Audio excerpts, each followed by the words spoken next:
Hi, welcome to lecture number 2 of Solid State Electronics 1. Today we are going to walk through the crystal structure in their silent geometry. The insight today highlights ultra-thin gallium arsenide junctions p-fed on silicon. By respecting crystal structure and electrostatic control, the work shows how simplicity in structures can lead to strength in performance of gallium arsenide junctions in modern-day field effect transistors. This highlights modern engineering rooted in atomic wisdom. In the research group today, we have Mr. J. Phil Shin from Korean Institute of Science and Technology. His research blends third to fifth group semiconductors, micro-LEDs, and 3D integration. His work reflects balance in light and charge theory and fabrication, pushing devices thinner to thinner while remaining grounded in solid-state fundamentals. The Korean Institute of Science and Technology fosters integration in interdisciplinary researches. Its environment encourages deep material sciences with advanced fabrication and integration with modern-day electronics and silicon platforms. These publications focuses on interface in engineering, transparent contacts, and heterogeneous integrations of different materials. Each study defines performances through material control, showing how progress can be made in electronics with mastering defects, surfaces, and crystal compatibility. Now getting started with our lecture number 2. First of all, we will review what we have studied in lecture number 1. In the last lecture, we have discussed that how crystals form different structures, how crystals are internally organized in a periodic manner. There are different common forms that we can find out with respect to their geometry, like tetragonal, cubic, and hexagonal. Similarly, we have discussed that they can be used to determine different properties like physical and electrical properties of the system can be determined by studying their crystal structures. Normally, the semiconductors that are commonly used, like silicon and germanium, can be found in diamond and cubic structures. Similarly, we have proposed some hypotheses, some assumptions, some postulates that we are going to later on study in detail and find their applications in semiconductor technologies. One such application is band control. Similarly, we have seen their optical properties, which we have said that we will have later on optoelectronics developed using these properties of crystals. Similarly, we have doping efficiency, that when we make semiconductors, we use intrinsic and extrinsic semiconductors, and we will then study our doping efficiencies and a few of some other properties which are mentioned over here, which normally crystals do have, which impact semiconductors performances, and we can use them in different ways for our overall system performance efficiencies and in different use cases as well, like we have discussed in the form of solid state, flexible electronics, and optoelectronics. Similarly, we have discussed some of the common structures like diamond structures, zinc blended structure, bauxite structures, and presence of a unit cell and crystal defects, which we are going to discuss in this structure in further detail and in the upcoming lectures as well. So coming up to the topics that we are going to discuss today are periodic structures, diamond structures, bauxite structures, planes and directions, similarly cubic structures, and Max von Laure'S studies and what their hypothesis and Bragg and Brank's hypothesis. Similarly, these are some of the questions that we are trying to answer through this lecture today. So, first of all, we are getting started with periodic structures. So, first of all, we will like to introduce and revise the definition of crystals that crystals are the solid in which atoms are arranged in a repeating 3D lattice. And we know that lattice is a complete pattern and a 3D cubic structure that is defined as lattice.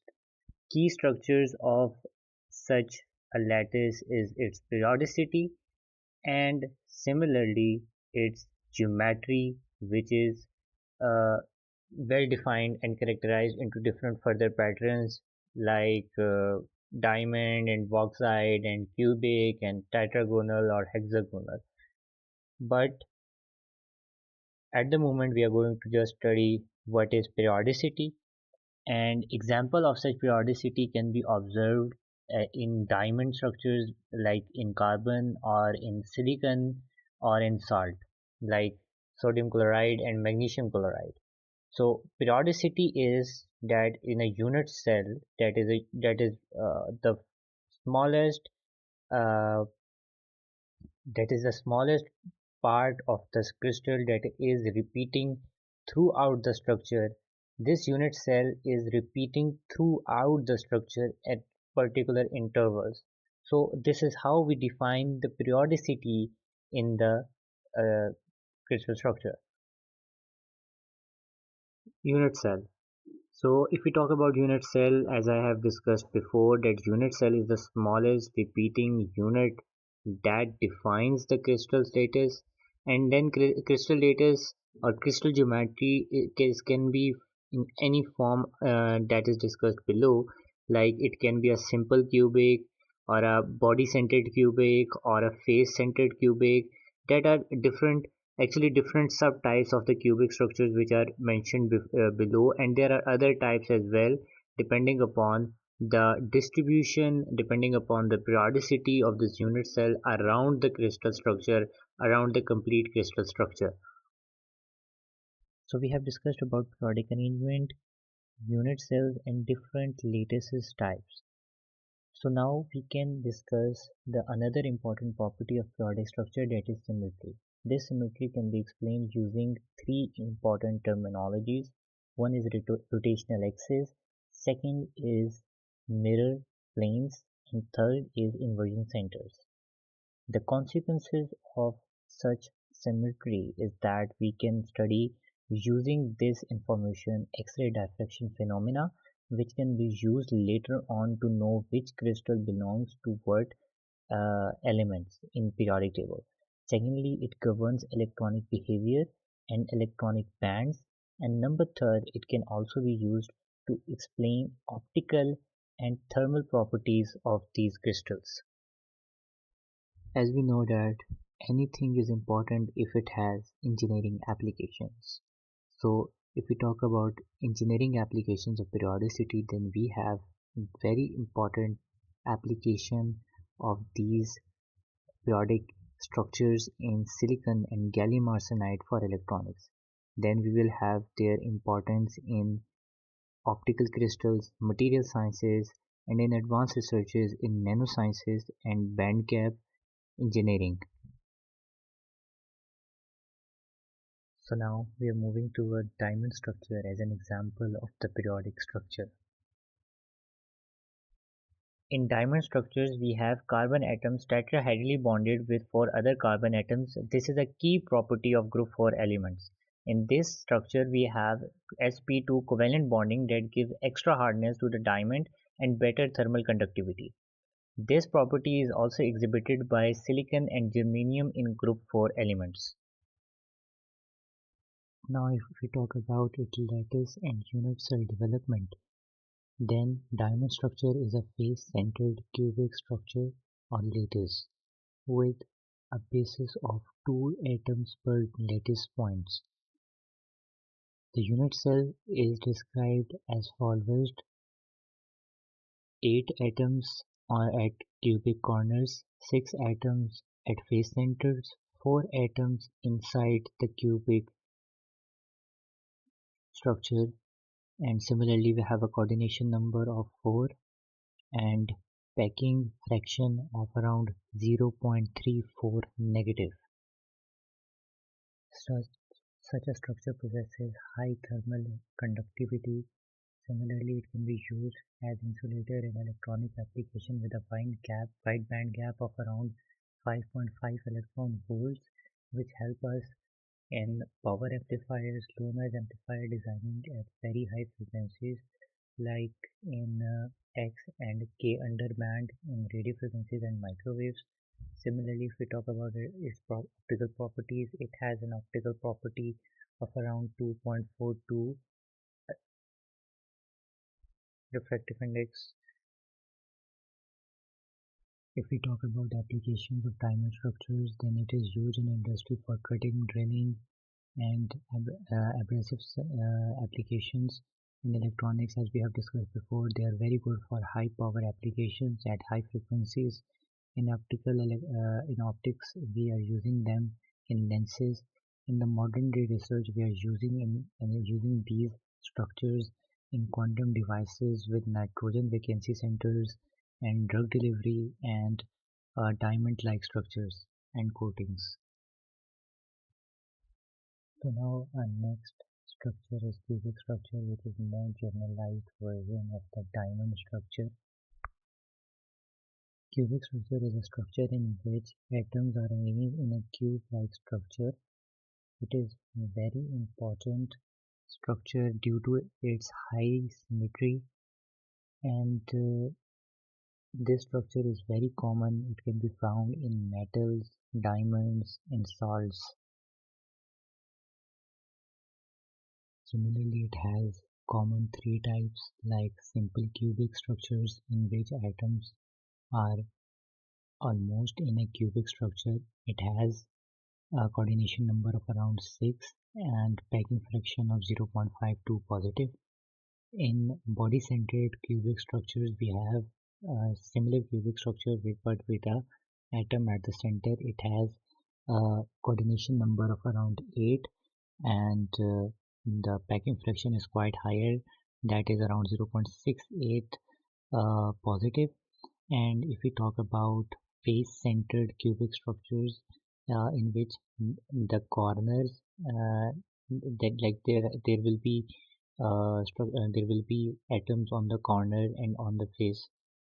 In this case, we have the coordination number higher than both of them, that is around 12, and we have packing fraction number is also higher than both of previous ones, that is around 0.74.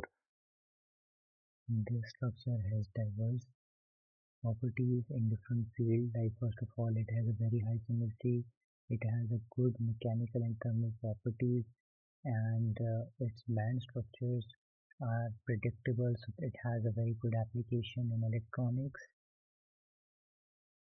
Following are the applications and significance of the cubic structures. For example, it has a very good application that is rarely found, but that is normally used in polonium, where we use these structures for nuclear rich energy, and similarly we use BCC and we can found BCCs in iron, copper, chromium, tungsten, etc. And we have similarly applications in diamond and face-centered cubic structures. Now we are moving towards worksite structures. Worksite structures are hexagonal close-packed structures. These structures closely resemble like diamonds. The key features are that each atom in these structures is tetrahedrally connected with its four nearby neighbors, just like in the diamond structures. The example of such structures are zinc oxide, gallium nitride, aluminum nitride, silicon carbide, and others. It has very good and very strong applications and benefits in optical and electronics applications. The lattice system of a worksite structure is hexagonal. The universal parameters, if we talk about universal parameters, the lattice constant for an ideal worksite structure is around 1.63. If we talk about its arrangement, we have a coordination number of around 6. Each atom is tetrahedrally bonded. and two uh, atoms combinedly interpret a hexagonal system. Similarly to a thermal structure, bauxite structure also has a high stiffness and strength. Similarly, electronically, if we talk about bauxite structures, it has same wide band gap applications. And if we talk about optical electronics, we have very good refractive index and piezoelectric uh, properties of bauxite structures. These type of semiconductor crystals can be used in power electronics, optoelectronics, and modern day sensors and MEMS technology, microelectromechanical systems and sensors technology. Following are some of the references for further studies that we are going to quote again and again in our upcoming lectures regarding these structures. We will also have a lecture to visualize these structures through visual and animations in upcoming lecture.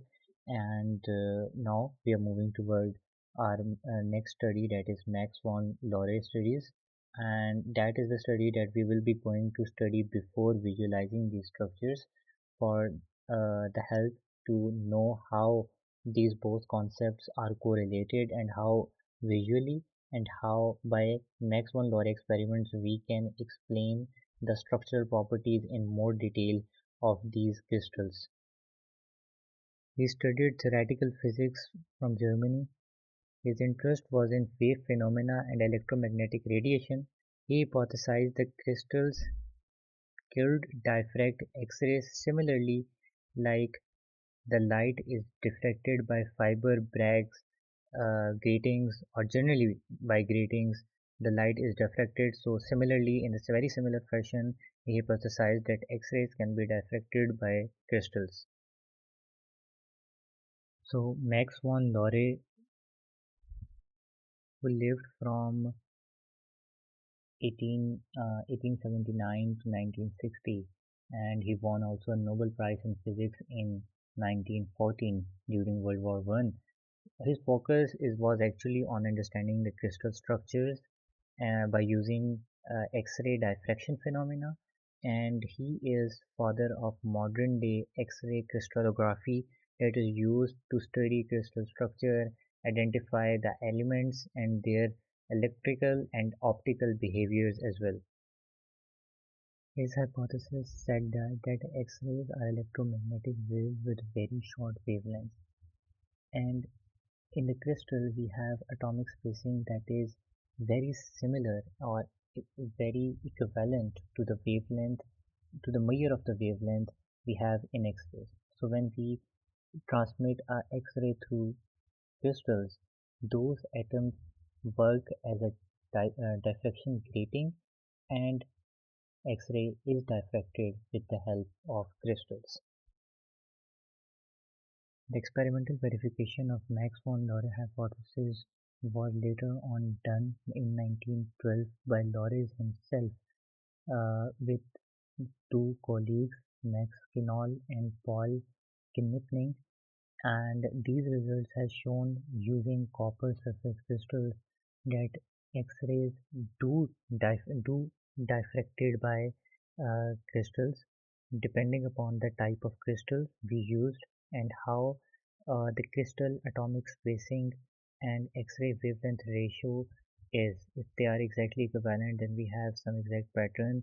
If they are their ratio is high, then we have some different pattern.